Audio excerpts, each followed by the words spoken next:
अब ये अडानी के ऊपर अगर आरोप विपक्ष लगा रहा है, एक पार्टी लगा रहा है, एक सांसद लगा रहा है, विपक्ष का एलओपी लगा रहा है, तो इनको क्या परेशानी है उस पर चर्चा करा देने में? आपके लिए हिंदुस्तान है तो सत्य के लिए थोड़ा बोल दो जो इतिहास में लिखा जाए। तो गुरु गोलवलकर की 2 किताबें पढ़ लीजिएगा, bunch of thoughts, we or our nationhood defined. 10-5 बनियों का कब्जा करा दिया जाए, पिछड़ों, दलितों, वंचितों के बस्तियों में खोल करके यह शराबी कबाबी बना करके, शिक्षा से दूर रख करके इन्हें गुलाम बनाना चाहते हैं, जानवर जैसा बर्ताव इनके साथ करना चाहते हैं। हिंदू मुस्लिम लड़ा रहे हो और अडानी को पूरा साथ दे रहे हो, इस तरीके से मत करो, अंत बहुत जल्दी आएगा, ये जान लीजिए, जनता जाग गई है। इस जीरो टॉलरेंस की सरकार में, राम राज की सरकार में, ये इनके अपराध कहीं देखिए, ये राम के नाम पे जब व्यापार करते हैं तो ये बिश्नोई के नाम पे क्या नहीं कर सकते। मैं तो भाई उसका विशेषज्ञ नहीं, लेकिन इतना जरूर जान सकता हूं उसके नाम से भी ये सरकार ही करवा रही है। किसकी जिम्मेदारी है? अगर आप गृह मंत्री हो, अगर एक वो जेल से बैठ के कर भी रहा है तो फेलियर आप हो, सरकार आप हो, तो आप फेल हो। एक केवल भरमाने के लिए इस जनमानस में, भारत में एक दिन में एक बार आपको याद होगा गणेश जी को पूरे भारत में दूध पिला दिए थे कि गणेश जी आज दूध पी रहे हैं। एक दिन में कोरोना आया तो थाली ताली दीपक बजवा दिए, कोरोना भाग गया। और जब वो वैक्सीन की जांच हुई तो वो वैक्सीन से लोग आज मर रहे हैं। जैसे गोरखपुर माघ मेला पे खरबों रुपया गया है, नकली पेटलेस वहां मिल रहा है रामराज में, तो रावण राज में क्या होगा? तो इस तरह से ये भारत के जनता को ठगने वाले लोग पार्लियामेंट में बैठे हैं। जिस तरह से महाराष्ट्र में संविधान को, प्रतिमा को क्षतिग्रस्त की जा रही है, वहां जलाया जा रहा है, आंदोलन हो रहा है। दूसरी तरफ यहां अगर पिछड़ा हो, दलित हो, यादव हो, कुर्मी, पटेल, निषाद, बिंद, मल्लाह या गरीब तबका का हो, किसी समाज का हो, उसकी आवाज कोई सुनने वाला नहीं है। तहसील से लेके ये भ्रष्टाचार में लिप्त सरकार अडानी के मुद्दे पे फंसी है। अडानी के मुद्दे पर आदरणीय प्रधानमंत्री को जवाब देना चाहिए। आप तो कहते हैं मेरे पास कोई नहीं है, मैं आपके लिए हिंदुस्तान है तो सत्य के लिए थोड़ा बोल दो जो इतिहास में लिखा जाए। देखिए, सरकार पूरी तरह से उसको चर्चा करनी चाहिए, लेकिन पूरी तरह से जो है कि शाह और मोदी की टीम जो है पूरी तरह से जो है अडानी के बचाव में उतर चुकी है और प्रतिपक्ष के लोगों के जबान पर ताला लगाने का प्रयास किया जा रहा है। आप देखिएगा, जितने घोटालेबाज रहे, भारतीय बैंकों का रुपया लूट करके जो विदेशों में भागे, 29 जो नाम आया, चाहे ललित मोदी हो, चाहे नीरव मोदी हो, चाहे निशान मोदी हो, चाहे मेहुल चोकसी हो, एक विजय माल्या कर्नाटकी को छोड़ करके सभी के सभी 28 जो है गुजराती बनिया हैं।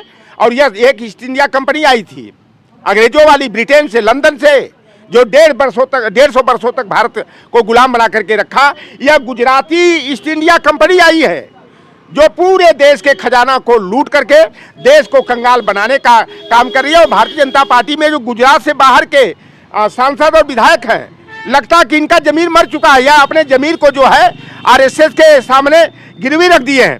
आप कभी मौका मिले तो गुरु गोलवलकर की 2 किताबें पढ़ लीजिएगा, bunch of thoughts, we or our nationhood defined. इन 2 किताबों में जो नीतियां हैं कि देश पर लंबे समय तक शासन कैसे किया जाए, तो पूरे देश की अर्थव्यवस्था को, सारे संसाधनों पर चंद 10-5 बनियों का कब्जा करा दिया जाए, ओबीसी, एससी, एसटी, माइनॉरिटी की शिक्षा को रोक दिया जाए, इनके प्रतिनिधित्व के स्तर को खत्म कर दिया जाए। और यह सारी कवायद जो गुरु गोलवलकर ने कभी बंच ऑफ थॉट्स में सुझाया था, वही नीतियां भारतीय जनता पार्टी वर्तमान में लागू करने की कवायद में जुटी हुई है। और जिस तरह से यह लोकतंत्र का गला घोटा जा रहा है, संविधान की व्यवस्था का हत्या किया जा रहा है, संवैधानिक नैतिक मूल्य का ह्रास किया जा रहा है, यह भारतीय जनता पार्टी की बौखलाहट का। और जिस तरह से हिंदू राष्ट्र बनाने की ये बात कर रहे हैं, मैं बता दूं आपसे कि जिस दिन हिंदू राष्ट्र बनेगा तो वहाँ बाबा साहेब भीमराव अम्बेडकर का संविधान जो समता, समानता, बंधुत्व, भाईचारा और न्याय पर आधारित है, वह संविधान खत्म हो जाएगा।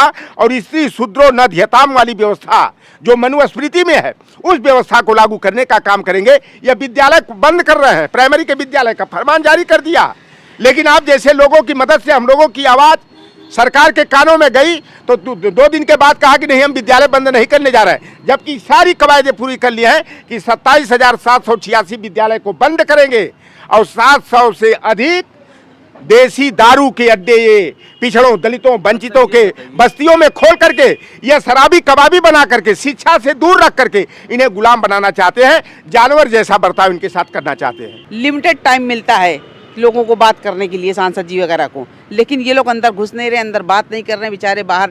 उन बताइए, जब टाइम होता है संसद के अंदर जाके काम करने का टाइम, तो वो प्रियंका जी वगैरह सारे लोग अंदर चले जाते हैं, सपा के सांसद सब अंदर चले जाते हैं, ये लोग कोई जवाब ही नहीं दे पा रहे हैं, अंदर जा ही नहीं रहे, बैठ ही नहीं रहे। इतने टाइम हो गया है। मोदी जी बताइए, मणिपुर वाला इतना कांड हुआ, उसमें कुछ नहीं गए, सारा सब कुछ, इतनी बहन बेटियां सब परेशान हो रही हैं, और संभल में इतना बड़ा हिंसा हो गया है, शुरुआत की है इन्होंने बहराइच से।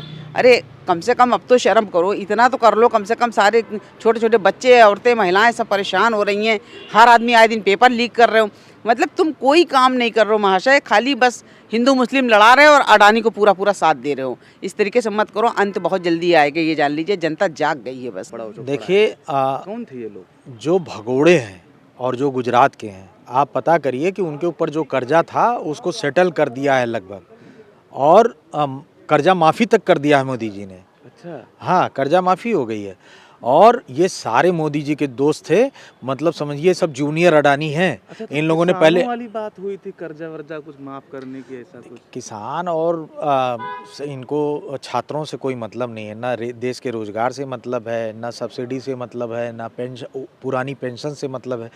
देश की जनता जो चाहती है उससे इनका कोई मतलब नहीं। इनको कुर्सी पर जो बैठाए रखे, जो इनका जो सरकार गिराने का, प्रदेशों में सरकार गिराने का खेल है, उसमें जो फाइनेंस दे, विधायकों की खरीद फरोख्त में मदद करे, ऐसे लोग, ऐसे मित्रों के लिए मोदी जी काम कर रहे हैं। उसमें मेहुल चौकसी, नीरव मोदी, ये सब गुजरात में जब वो मुख्यमंत्री थे उस समय मददगार थे, तो उनको उनका सारा कर्जा वर्जा उन्होंने सेटल करके विदेशों में सेट कर दिया है मोदी जी ने। अब ये बचे हैं अडानी, जो आखिरी हैं, ये अभी धंधा कर रहे हैं। इन्होंने सारा पैसा उठा के आरबीआई का, एसबीआई का, पूरा देश को गिरवी रख दिया। 200 लाख करोड़ का कर्जा पिछले 10 वर्षों में चढ़ा दिया है। अब स्थिति ये है कि अगर देश में सरकार बदल जाए तो अडानी या तो देश छोड़ के भाग जाएंगे या जेल में होंगे। तो मोदी जी जब तक शासक हैं, जब तक प्रधानमंत्री, तब तक अडानी बचे हुए हैं और बचा रहे हैं। अब ये अडानी के ऊपर अगर आरोप विपक्ष लगा रहा है, एक पार्टी लगा रहा है, एक सांसद लगा रहा है, विपक्ष का एलओपी लगा रहा है, तो इनको क्या परेशानी है उस पर चर्चा करा देने में? करा दे चर्चा। देश के लोकप्रिय नेता हैं, मजाक मत समझे राहुल गांधी को। जब वो कहते हैं कि राक्षस की जान तोते में है, तो तोते पर बात कर लेने में क्या परेशानी है? लाइए, गर्दन मरोड़ के दिखा दीजिए कि राक्षस की जान तोते में नहीं है, गलत साबित कर दीजिए राहुल गांधी को, करिए गलत साबित। क्यों नहीं कर रहे हैं? क्या समस्या है? साच को आंच नहीं होता। अगर वो आप झूठा साबित कर दीजिए ना राहुल गांधी को कि गौतम अडानी इस सरकार को नहीं चला रहे हैं, तो आप गलत साबित कर दीजिए, कराइए बहस वहाँ पे। आप तो सरकार हैं, आप तो बहुमत में बैठे हुए हैं। 2-2 बैसाखी लगा के डिस्को डांस जो चल रहा है सेंट्रल विस्टा के अंदर, उसको ओपन कर दीजिए। क्या समस्या है इसमें भाई? करा लीजिए बहस उन पर। देश नुकसान झेल लेगा एक दिन का, कोई दिक्कत नहीं, आप कराइए, पूरा दिन चले बहस उस पर, हो चर्चा। चर्चा कराने से क्यों पिछड़ रहे हो भाई? इसी सदन के अंदर देश के बहुत सारे मुद्दे और बहुत सारे व्यक्तियों पर चर्चा हुई कि नहीं हुई? जब चर्चा हुई तो एक व्यक्ति जिस पर इतना, ठीक है, मैं कह रहा हूँ आप निराधार उनको साबित कर दीजिए कि जो आरोप लगाए जा रहे हैं निराधार, लेकिन सदन में चर्चा जरूर करानी चाहिए।